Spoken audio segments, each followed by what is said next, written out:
madaxweynaha cusub ee dowlad deegaanka Soomaalida Itoobiya Axmed Cabdi Maxamed ayaa ka warbixiyay qaabka loo doortay iyo waxa la fili karo. doorashada madaxweynaha cusub ayaa timid kadib markii madaxweynihii hore uu xilka iska wareejiyay. madaxweynihii hore ee dowlad deegaanka Soomaalida Itoobiya Cabdi Maxamuud Cumar oo ay soo waajaheen culaysyo tiro badan ayaa xilkii iska wareejiyay kadib shir degdeg ah oo ay isugu yimaadeen golaha dhexe ee xisbiga dimuqraadiga shacabka dowlad deegaanka Soomaalida Itoobiya ayaa waxa ay ku go'aamiyeen in madaxweyne loo doorto Axmed Cabdi Maxamed oo ah kusimaha madaxweynaha dowlad deegaanka Soomaalida Itoobiya ahna gudoomiye ku-xigeenka xisbiga dimuqraadiga shacabka dowlad deegaanka Soomaalida Itoobiya. Axmed Cabdi Maxamed waxa uu hore u soo qabtay xilal ay kamid yihiin wasiiro aad ay u mahadsan yihiin.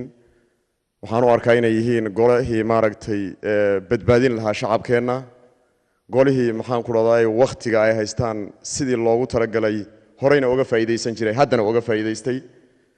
waxa weeye golahani waa golaha ugu sareeya ee xisbiga dimuqraadiga shacabka Soomaalida Itoobiya, waa golihii gacanta ku hayay masayrka shacabka dowlad deegaanka Soomaalida Itoobiya, waa golihii waxa weeye go'aamada noocan waxa weeye ay ka fuli jireen iyadoo ay taasisaa tahay. golaheena waxa weeye arintani kama imanin, waxay ka timid oo waxa weeye si ikhtiyaara oo waxa weeye mataqaanaa rabitaana inoogu soo bandhigay madaxweynaheeni waxa weeye mataqaanaa Mudane Cabdi Maxamed Cumar. waxa weeye inagoo eegayna duruufaha iyo xaaladda taagan ayaan ka aqbalay. waxa weeye salaamawi sultaan shigigir ama xil isweydaarsi nabadgeliyo ayaa dhacay ayaan oran karnaa. taasina waxa weeye tii la inooga baahnaabay ahayd.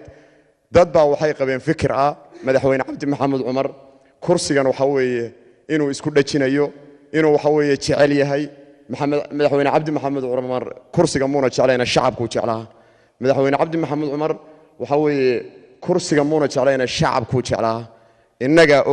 innaga insaydara dadka sida tooska dabeecadiisa iyo xaaladiisa u og waa innaga markaa maxaa la inooga baahan yahay waxa weeye haba yaraatee waxa weeye gol duleelo ah inaan iska ilaalino. innagu team baan nahay systemkeeni wax isbedeli kuma imanin. وعلي فهد صاب TV Hargeysa.